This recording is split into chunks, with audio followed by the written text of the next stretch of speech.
La Escuela de Humanidades y Ciencias Sociales de la Universidad Sergio Arboleda y su área de Filosofía y Humanidades presentan Voces en la Periferia, el podcast donde se encuentran las áreas del conocimiento que hacen grande a la cultura. Voces en la Periferia.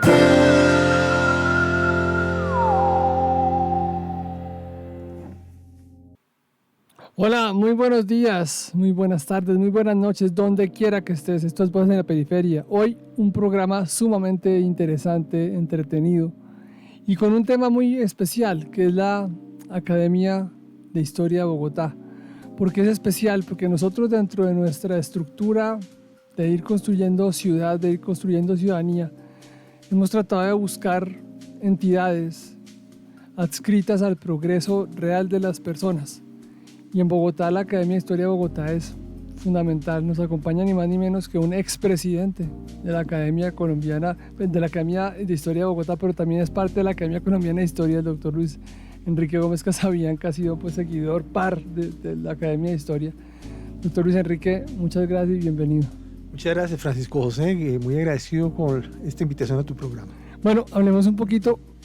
La gente que debe entender por la Academia de Historia de Bogotá, qué ha hecho, cuándo se fundó, porque ustedes tienen un trabajo centenario, es espectacular. O sea, a nivel de acervo histórico, pues los siglos que lleva Bogotá desde 1538, pero ¿desde cuándo aparecen ustedes como entidad y como baluarte del civismo en la ciudad? Bueno, Francisco José, muchas gracias. La Academia se fundó en el año 1984 por parte del doctor Álvaro López Pardo y un grupo de estudiosos precisamente de la historia capitalina.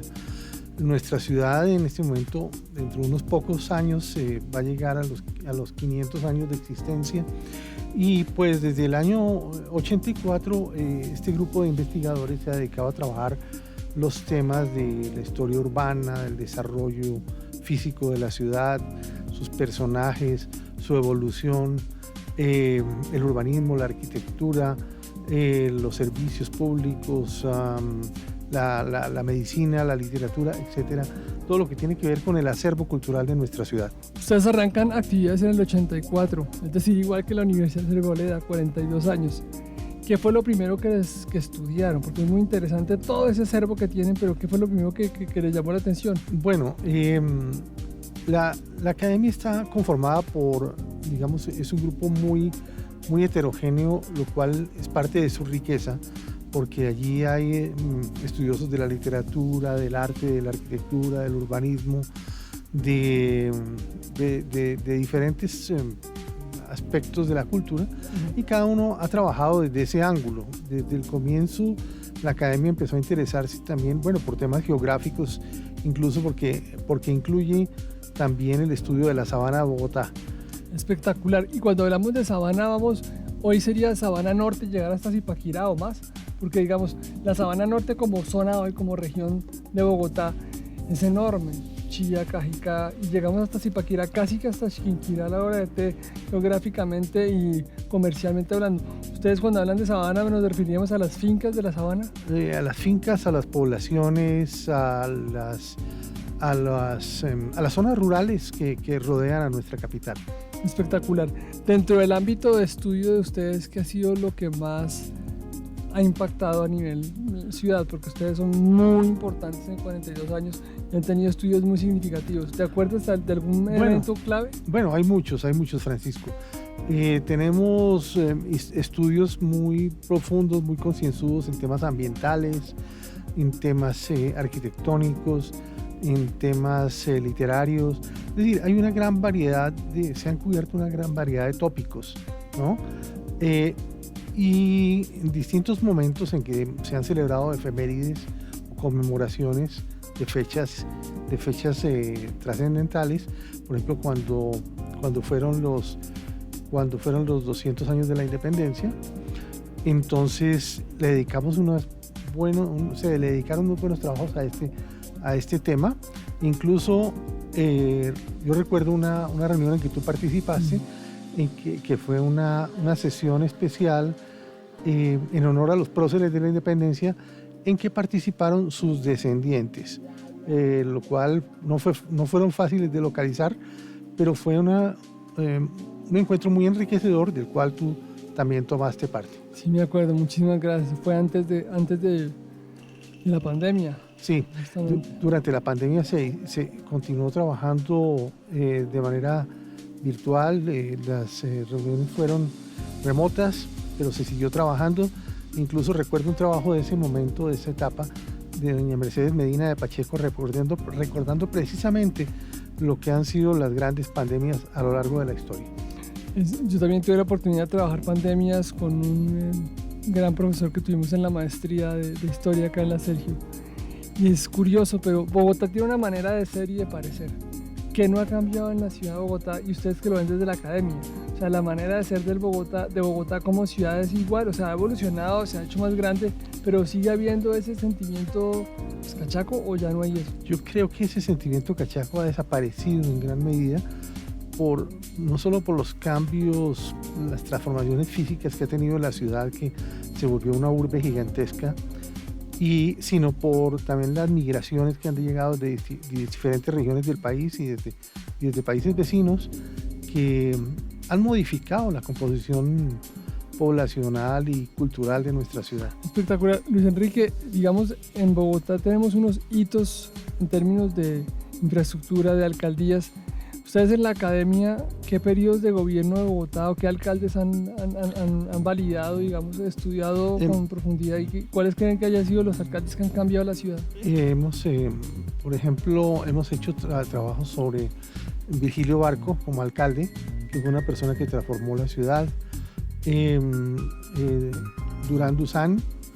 Tenemos, por ejemplo, a Jorge Gaitán Cortés.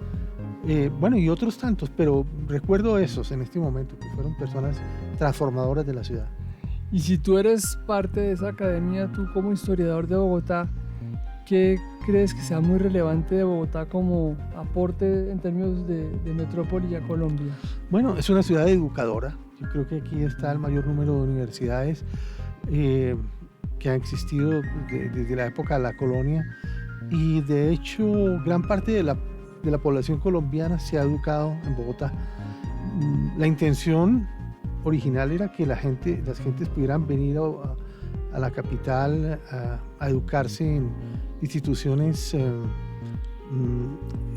universidades de alto nivel, con el propósito de que regresaran después a sus regiones a aplicar lo aprendido allí, y que de esa manera se pudiera difundir no solo el conocimiento, sino impulsar el desarrollo económico, cosa que no siempre ha ocurrido, porque muchas veces, en la mayor parte de los casos, los estudiantes que vinieron a la ciudad ya como profesionales se quedaron.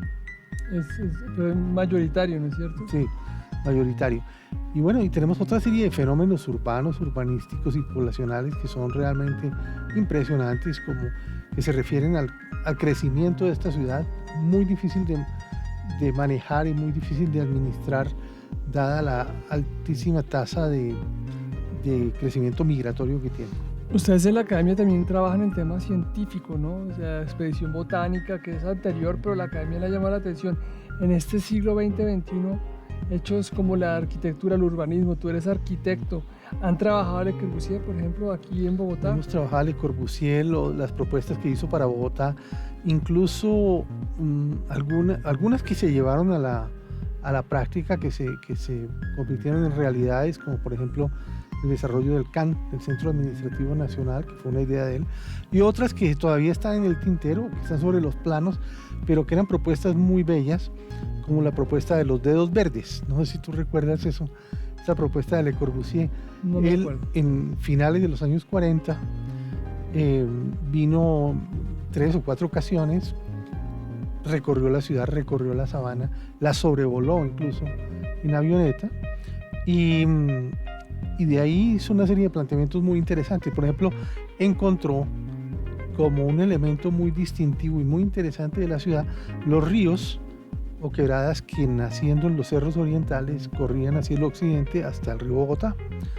Y entonces se le ocurrió la propuesta de los dedos verdes, que se la presentó al gobierno nacional, consistente en que esas quebradas se convirtieran en unos ejes en unos parques longitudinales verdes, es decir, unos parques que recorrieran, atravesaran la ciudad de este a oeste, Bellísimo. desde los cerros hasta el río, y eso le hubiera dado un carácter muy especial a nuestra ciudad. Y no se hizo, lamentablemente.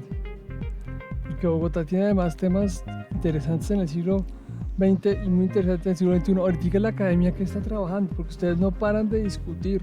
Yo cuando estaba en las sesiones que me han honrosamente invitado, me impresiona, uno, la diversidad de temas, dos, la manera tan espectacular que se reúnen diversas profesiones alrededor de la historia, porque hay profesiones de muchas áreas, y tres, que no hay, digamos, barreras para enfrentar temas de la ciudad sin importar el momento. Ahorita, ¿de qué están hablando? Bueno, recientemente tuvimos una conferencia de un profesor también de la Sergio Arboleda, Andrés Villegas Cortés, sobre unos planos, unos mapas antiguos que descubrió de la sabana, del occidente de la sabana, donde mostraban toda una serie de tierras anegadizas alrededor de Funza y de Mosquera, y bueno, cómo se había hecho el ordenamiento territorial a partir de esos cuerpos de agua, o de esas chucuas, o de esos humedales. Muy interesante. Entonces, ese es un tema relacionado pues con la época colonial. Asimismo, en la sesión más reciente, en la sesión ordinaria más reciente, tuvimos la conferencia de un médico invitado, un doctor Jiménez, que nos hizo una exposición sobre cuál ha sido la evolución de los hospitales de Bogotá. Muy interesante, además con una crítica a la situación vivida en los años recientes en los cuales han sido cerrados algunos de esos hospitales, ¿no?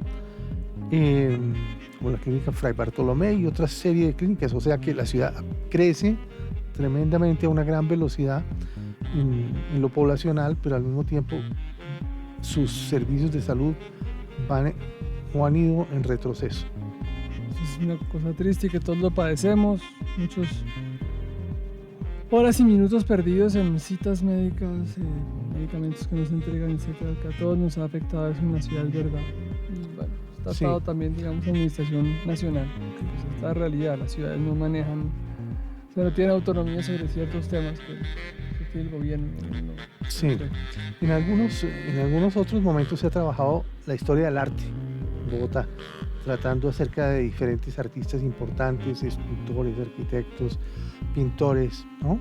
Incluso yo tuve la oportunidad de presentar una investigación acerca de la arquitectura que perdió Bogotá, sobre los edificios valiosos, hermosos, representativos de otras épocas que por distintos motivos fueron demolidos y ya no existen.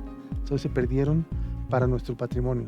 Increíble. Bueno, y personajes valiosos de Bogotá a lo largo de la historia que cualquier persona debe reconocer y debe estudiar. Bueno, hay muchos. Ha habido presidentes, ha habido científicos, ha habido educadores, ha habido deportistas, ha habido, bueno, gente de muy, muy variadas disciplinas, y la intención es seguir profundizando en sus biografías y en el aporte que cada uno de ellos ha hecho. Recuerdo en este momento, entre los científicos que se han estudiado y de los cuales se ha hablado en distintas ocasiones, por ejemplo, el célebre astrónomo Julio Garavito Armero, Claro. ¿no? Él era bogotano. Bogotano.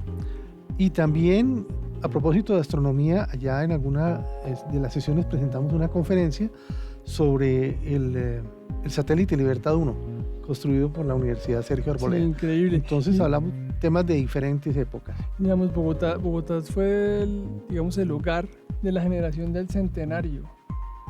Digamos, esa generación marcó pues todo el siglo XX, y en gran medida somos nosotros los colombianos de hoy por esa generación. Sí, la generación del centenario. Hemos hablado también de la época de la gruta simbólica, de grandes escritores y grandes personajes bogotanos como Germán Arciniegas, por ejemplo. El gran Man Arciniegas, Man le decían en la familia de él. Germán Arciniegas Angueira. Sí, para mí, uno de los más grandes escritores e historiadores colombianos. Era bogotano. Sí, era impresionante. Alcanzó a vivir 99 años. 99 años. Y ya cerca de morir, ya cerca de su final, decía que él necesitaba más tiempo porque quería seguir desarrollando sus ideas.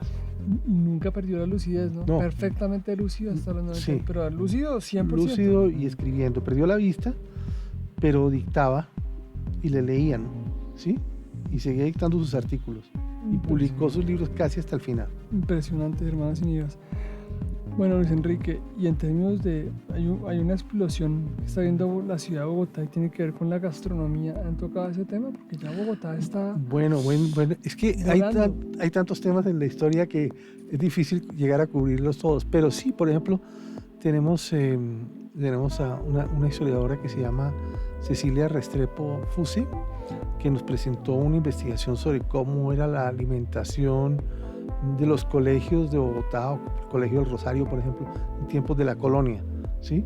El doctor Eduardo Gómez Bernal también nos habló sobre la alimentación en esa época y a partir de los cultivos que existían en la sabana, porque básicamente era desde la sabana de Bogotá de donde, de donde se abastecía la ciudad. Qué curioso. Pues fíjate que es interesante porque resulta que en la colonia, pues prácticamente desde la conquista, pero durante la colonia, hubo un gran intercambio de productos entre el viejo y el nuevo mundo.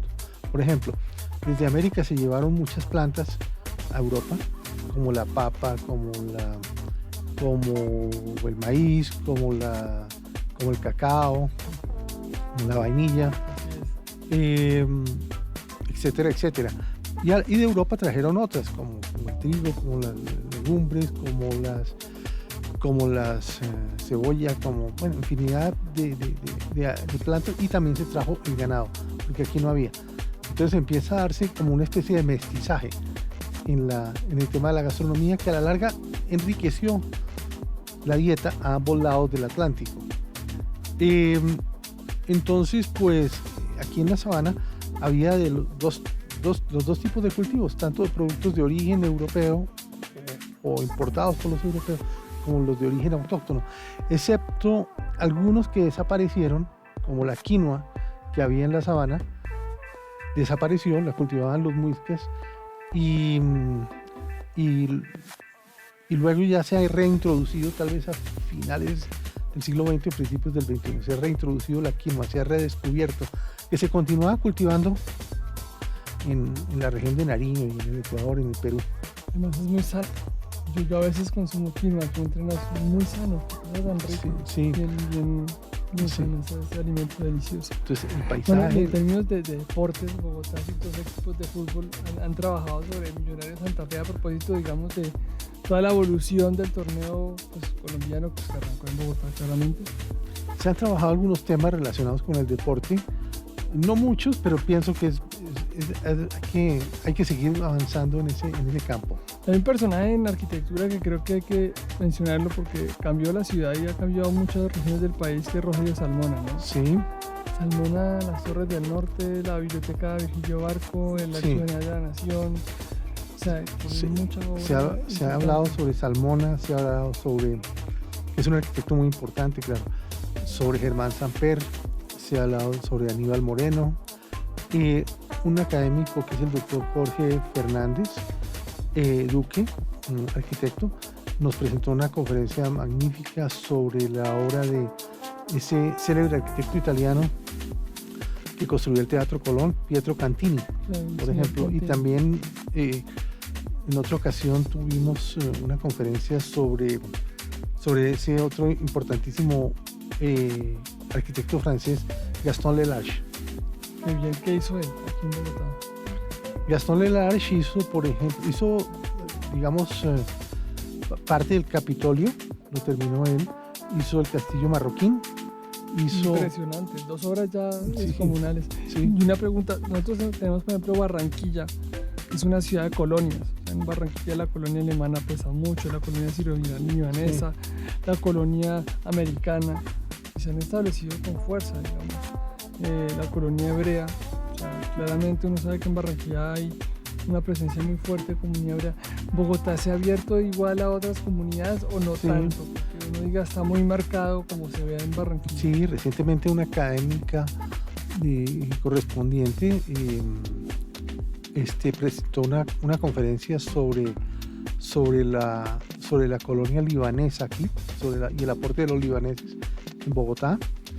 Y un poco, bueno, el académico Elkin García también nos hizo una presentación general acerca de los diferentes grupos, digamos, de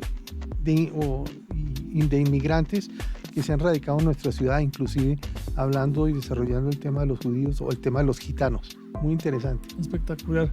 Pues qué charla tan rica, Luis Enrique. Yo voy a parar acá porque es que podríamos quedarnos años enteros hablando, ¿no? Pero, ¿cuál sería el mensaje final? La parte precolombina también se ha trabajado. Por ejemplo, el arquitecto Benjamín Gaitán es un estudioso de ella, la herencia muisca, el desarrollo, bueno, el estudio de sus poblaciones, de su forma de vida, del ecosistema en que ellos vivían, etcétera. Entonces tratamos de cubrir todas las épocas. Inclusive nos presentaron una conferencia recientemente titulada Cuando Bogotá estuvo bajo el mar, o sea, épocas muy anteriores incluso al poblamiento americano. Increíble. Y digamos, para cerrar el comentario final de Bogotá, ¿qué valdría la pena que la gente de verdad estudiara y leyera?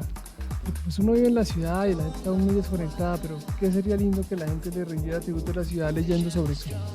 Bueno, a ver, yo quiero hacer una invitación a que consulten nuestra página web. Ahí se han ido subiendo, se han ido digitalizando los diferentes boletines que hemos publicado, que ya estamos llegando al número 100. Se han ido digitalizando para ponerlo a disposición de todo el que quiera acceder a ellos. Hay material muy interesante, muy valioso, y ahí hay sugerencias de otros digamos, de diferentes libros y de diferentes publicaciones importantes. Y una recomendación es que pensemos que la ciudad es como un libro abierto. Cuando nosotros salgamos a caminar por algún sector de la ciudad, nos fijemos mucho en los edificios, en los parques, en las avenidas, en los monumentos, etcétera, y tratemos de observarlos y tratemos de aprender de ellos, tratemos de profundizar de ellos. Maravilloso. Pues Luis Enrique, como siempre, un honor, un privilegio escucharte, un privilegio contarte como una persona tan cercana a voces y tan cercana a la vida, porque es un gran ser humano. Y qué belleza poder celebrar de Bogotá en este Voz de la Periferia. Muchas gracias, Francisco. Un gusto. Muy querido. Muy amable. Muy querido, muchas gracias. Ustedes acá con este estrechón de manos de la filosofía, las humanidades y la historia. Los invitamos a una nueva emisión de Voz de la Periferia muy pronto. Hasta pronto. Chao, chao.